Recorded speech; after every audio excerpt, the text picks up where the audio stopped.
आप देख रहे हैं स्पेशल रिपोर्ट बाबा रे बाबा। मैं हूं आपके साथ प्रीति रघुनंदन।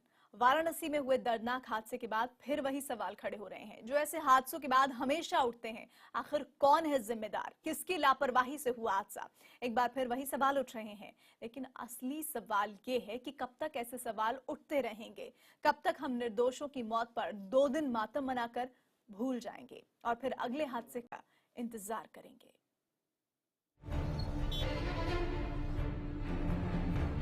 कब तक भगदड़ में मरते रहेंगे निर्दोष? कब तक मुआवजा देकर होता रहेगा मौत का सौदा? कब भगदड़ के गुनहगारों को मिलेगी कड़ी सजा? वाराणसी में हुई भगदड़ के बाद फिर वही सवाल उठ रहा है जो इससे पहले हुई भगदड़ और बेगुनाहों की मौत पर उठता रहा है। ऐसे में असल सवाल ये है कि इस तरह होने वाली मौतों पर लगाम कब लगेगी, कैसे लगेगी और उसके गुनहगारों को सख्त सजा का सिस्टम कब बनेगा? क्योंकि वाराणसी में भगदड़ के शिकार पंकज बाबा के समागम में आए उनके भक्त हुए, लेकिन 24 मौतों पर उनका ये बयान सुनिए। जाना तो बताओ, क्योंकि ये शरीर ही मिट्टी है। वो प्रेमी भाग्यशाली हैं और लैपटॉप जो गुरु महाराज के संदेशों को अपने लैपटॉप होगा सेवा करते करते इस धरा ये है उस बाबा का बयान जिनके 24 भक्तों ने अपनी जान गंवा दी।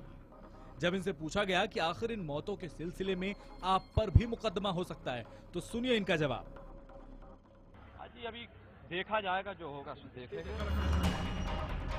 सिर्फ बयान ही नहीं, बाबा के 24 भक्तों की मौत हो गई, लेकिन इससे बाबा के कार्यक्रम पर कोई असर नहीं पड़ा। बाबा का कार्यक्रम अपने वक्त के हिसाब से शुरू हो गया, मारे गए लोगों की याद में सिर्फ 2 मिनट का मौन रखकर। लाखों की संख्या में यहाँ पर लोग मौजूद हैं। कल जब ये दुर्घटना घटी थी, ये अनुमान लगाया जा रहा था कि 1 लाख के आसपास लोग यहाँ पर पहुँच गए थे, लेकिन दुर्घटना होने के बाद भी लोगों का आना बदस्तूर जारी रहा और ये संख्या और भी ज्यादा बढ़ गई। ये हाल तो बाबा का है जिनके 24 भक्तों की मौत हो गई। अब सुनिए उस प्रशासन की दलील जिस पर ऐसे इंतजामों की जिम्मेदारी होती है।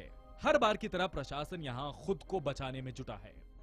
गंगा पुल के ऊपर से पार कर रहे थे, तो वो चूंकि छोटा है और संकीर्ण है, तो उस पे एक किसी व्यक्ति की मृत्यु हो जाने के बाद, क्योंकि गर्मी और सफोकेशन ज़्यादा थी, भीड़ की संख्या ज़्यादा थी, तो उसके बाद थोड़ी सी भगदड़ मची है, जिसके कारण से ये घटना हुई है।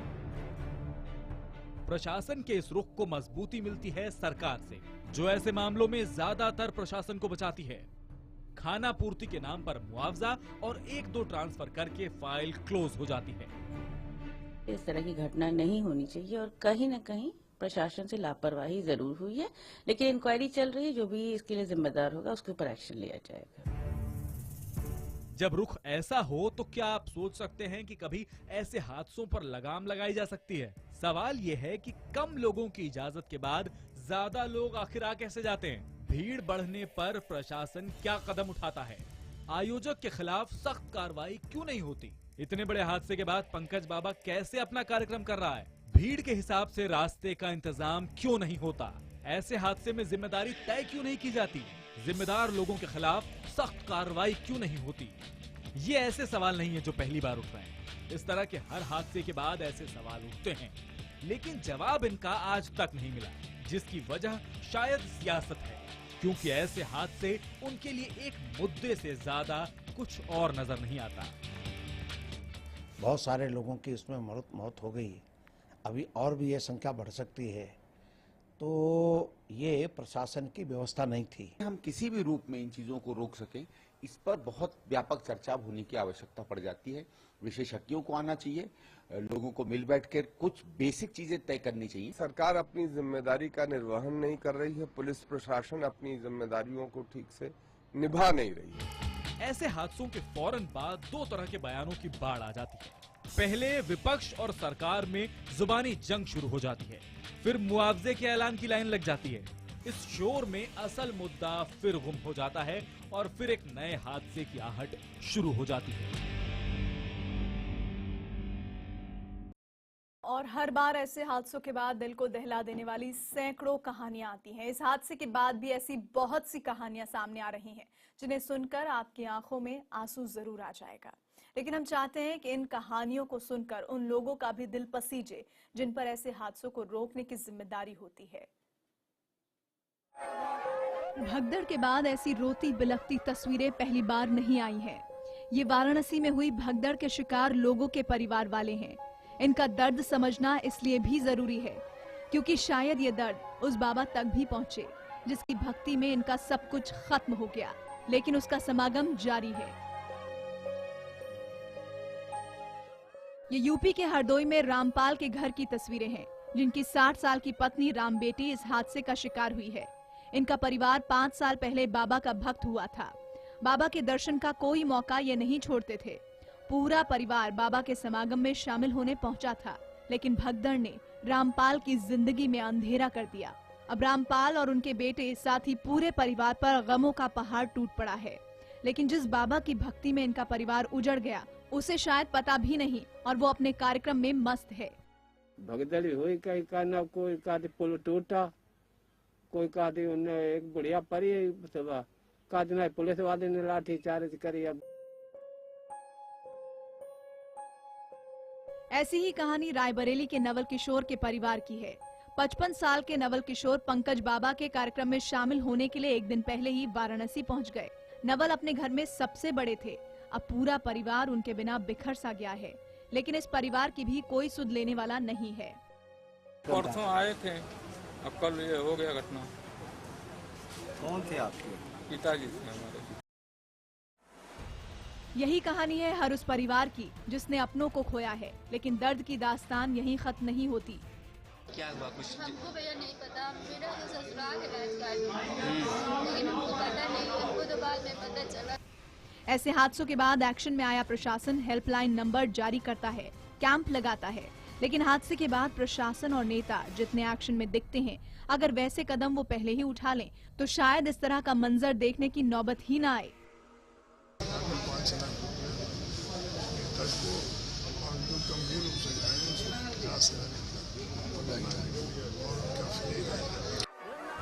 अपनों को खोने वाले इन रोते बिलखते परिवारों को कुछ रुपयों का मुआवजा मिलता है। कार्रवाई के नाम पर कुछ ट्रांसफर भी होते हैं, बयानबाजियां होती हैं, लेकिन न तो बाबाओं पर कोई लगाम लगती है और न ही प्रशासन की नींद खुलती है।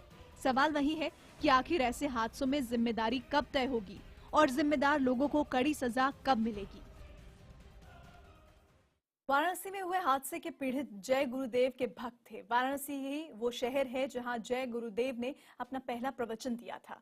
भक्तों के दम पर जय गुरुदेव ने राजनीतिक पारी भी खेली, सफलता नहीं मिली, लेकिन सियासी कनेक्शन खूब बन गए। आपको बताते हैं कि समाजवादी पार्टी और जय गुरुदेव का कनेक्शन क्या है, जिसकी वजह से शायद उनके शिष्यों पर कार्रवाई करने से सूबे की समाजवादी सरकार को इतना सोचना पड़ रहा है।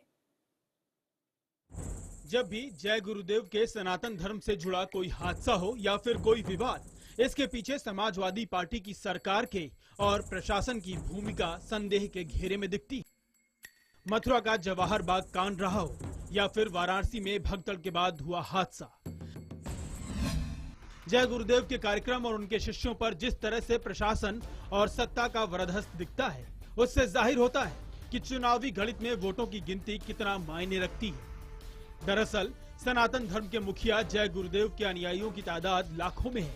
सनातन धर्मी जय गुरुदेव के देश भर में सत्संग और प्रवचन ने उनको सुनने वालों की तादाद में लगातार बढ़ोतरी की। लाखों लोगों का समर्थन ही था जिसने जय गुरुदेव को भी राजनीति में उतरने को मजबूर कर दिया। 29 जून 1975 को आपातकाल के विरोध पर जय गुरुदेव को जेल जाना पड़ा, जिसके बाद 23 मार्च 1977 को वो रिहा हुए। जेल से रिहा होने के बाद 80 और 90 के दशक में जय गुरुदेव ने दूरदर्शी पार्टी बनाई और चुनाव लड़ा, लेकिन सफल नहीं हुए। हालांकि इसका असर उनके सत्संग, प्रवचन और इसी के साथ बढ़ती संपत्ति पर नहीं पड़ा। जय गुरुदेव के नाम करीब 1200 करोड़ की संपत्ति है। बैंक खातों में 100 करोड़ रुपए के अलावा 50 करोड़ की 250 लग्जरी गाड़ियां हैं। बताया जाता है कि जय गुरुदेव के आश्रमों में हर दिन करीब 10 से 12 लाख का चढ़ावा आता है। 18 मई 2012 की रात जय गुरुदेव इस दुनिया से रुखसत हो गए। इसके बाद जय गुरुदेव की 13वीं पर उनके ड्राइवर पंकज यादव को बाबा का उत्तराधिकारी नियुक्त किया गया। जय गुरुदेव के उत्तराधिकारी की दौड़ में शामिल उमाकांत तिवारी और रामवृक्ष यादव ने इसे लेकर नाराजगी जताई और संपत्ति को लेकर विवाद भी खड़ा हो गया। यूपी की सत्ताधारी सरकार के कई बड़े मंत्रियों को जय गुरुदेव आश्रम का करीबी माना जाता है। खास तौर पर पंकज महाराज से इनकी नजदीकियां हैं। जय गुरुदेव के निधन के बाद समाजवादी पार्टी के कद्दावर नेता शिवपाल यादव भी आश्रम पहुंचे थे। माना जाता है कि इसी नजदीकी के कारण इस आश्रम के कार्यक्रमों और आयोजनों के लिए आसानी से अनुमति मिल जाती है और मथुरा में भी कार्रवाई करने में देरी के लिए भी यही कारण था। ऐसे में अब सवाल यही उठ रहा है कि क्या यूपी की अखिलेश सरकार इस हादसे के बाद पंकज महाराज और उनके संगठन के खिलाफ कार्रवाई करेगी? वासुदेव त्रिपाठी के साथ उत्कर्ष चतुर्वेदी, IBN 7।